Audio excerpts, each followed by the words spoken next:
So you're thinking about moving to Tampa. What could go wrong? Well, before you call U-Haul, there are 5 things you probably should need to know that you're not going to like about living in Tampa.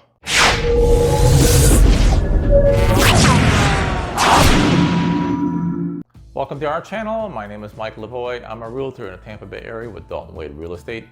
My wife Paula and I have lived in the Tampa area for better than 30 years, and we love helping people with one of the largest transactions they'll probably ever make, buying or selling a home.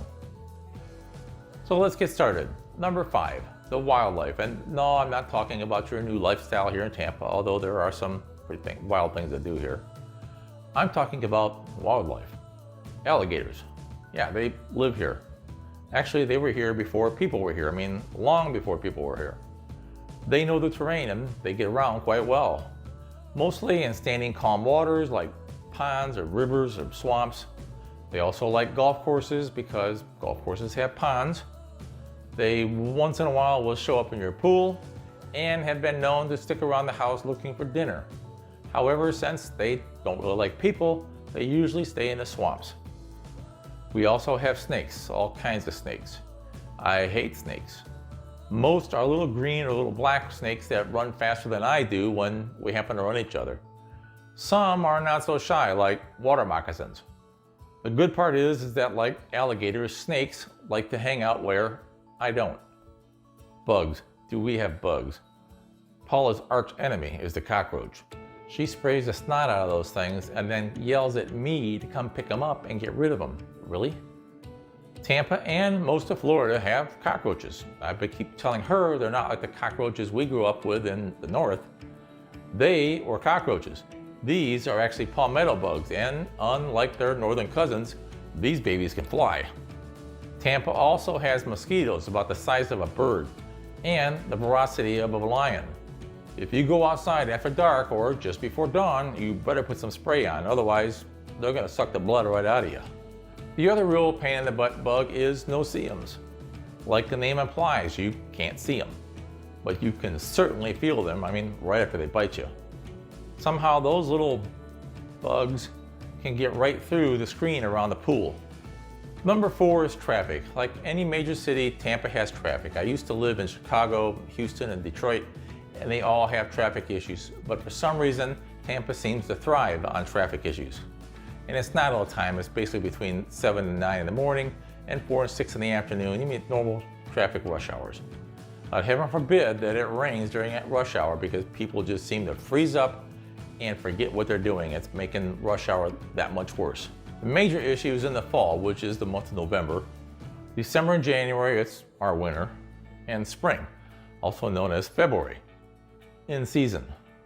Those who live here experience the change of seasons because of the change of license plates. During those 5 months is when all the tourists come down to visit. And by the way, those tourists include a lot of your relatives and friends from up north who just found out you moved to Tampa and they want a place to stay for a couple of weeks to vacation.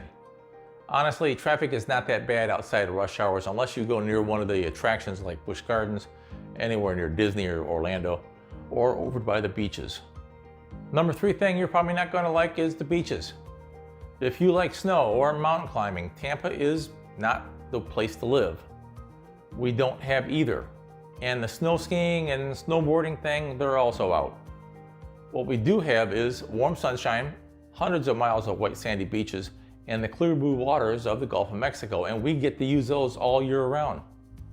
We do have boating, parasailing, scuba diving, snorkeling, fishing, clamming, and just sitting there watching the waves come in until the sunset is over the Gulf. Number 2 thing you're probably not going to like. If you like sitting out and as a gentle rain hits the roof of your veranda when you have a glass of wine, that ain't happening here. We get rain. It's more like a squall every summer afternoon, anytime between 4 and 6. Through the summertime, which basically is from May to September. The squall starts out very slow but builds into a downpour so hard that at times you need to pull over your car and wait it out. And as a reminder, don't put your 4-way blinkers on it just because it's raining. Not only is it unsafe, but it's illegal. On a good note, the rain lasts 45 minutes to an hour, then it's all over and life goes on. While I'm on the topic, Tampa is known as the lightning capital of the world. According to the Urban Dictionary, the word Tampa means sticks of fire in the Calusa language. The Native American tribe called the Calusas lived here before it was settled. They had it down pretty good. Tampa gets some very spectacular lighting displays. And the number one thing you may not like about living in Tampa, the heat. It's hot. No, it's not hot. It's freaking hot. During the summer months, May to September, getting into the 90s is not a problem. The upper 90s is normal. Nighttime, the temperatures may drop all the way down to the mid 80s. It's not necessarily the heat, but combined with a 70 to 80% humidity factor, it gets ridiculous. So to get relief, we go from the air-conditioned home to the air-conditioned car to the air-conditioned office and reverse that process on the way home, where we get into the pool in the backyard. It is a subtropical climate, and without air conditioning, Tampa and most of Florida would be pretty much uninhabitable, except for the alligators. They'd be fine with it. On the other hand, the humidity does keep your skin very moist and supple. There you have it, 5 things that you may not like about living in Tampa. I can give you 100 reasons why you would love living here. That's my next video though, so make sure you subscribe to our channel, click on the notification button down below. We will let you know when it is published, which should be next Thursday. Thanks for watching.